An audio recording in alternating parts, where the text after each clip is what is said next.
মিয়া খলিফা। পচা চক্রবর্তী। তোমাদের গ্রামের সব নেশা আমি করেছি, গাঁজা, বিড়ি, মদ, সিগারেট। আমাদের গ্রামে আকিস বিড়ির নাম শুনেছো? এই আকিস বিড়িটা আবার কিসের? গ্রামে আসার পর থেকে মুরব্বীদের কাছে শুনেছি। এই নাও ফুলকো লুচি আর পাটার বিচি, খাবে তো? ও বিচি, আই লাভ বিচি। থ্যাংক ইউ মা। এই রাত্রে হাঁকবে কই? রাতে মাঠে হাঁকতে গেলে তো আর পুঁতে সবাই টর্চ লাইট মারবে। কি বলছো কি মা? সমস্যা নেই মা, আমি প্লাস্টিকে পটি করে নেব।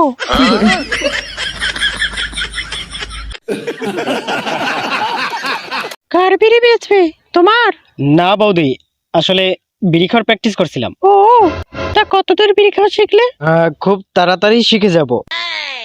তাই? বাহ, তোমার তো দেখছি ভালো কনফিডেন্স। গার্লফ্রেন্ডকে নিয়ে বিড়ি খাবো। আমি বলছিলাম যে একটা সঙ্গী দরকার। ও, আমি কি শুনতে পারি বিড়ি খাওয়ার জন্য কেমন সঙ্গী দরকার? এমন একটা সঙ্গী দরকার যার ঠোঁটগুলো থাকবে কুচকুচে কালো। সে হাসি দিলেই মুখ থেকে শুধু বিড়ির ধোঁয়া বের হবে, আর অন্য কিছু নয়। বৌদি, ওরকম মেয়ে খুঁজে বের করতে করতে তোমার সারাটা জীবন যাবে। কিরে শালা, তুইও বিড়ি খাস? লোকেরা বিড়িখোরদের নিয়ে এভাবেই মজা উড়ায়, কিন্তু ওরা জানে না বিড়ি খেলে কি উপকার হয়। সেই জন্য আমাদের 1 নম্বর কোম্পানি 2 নম্বর মাল বানিয়েছে।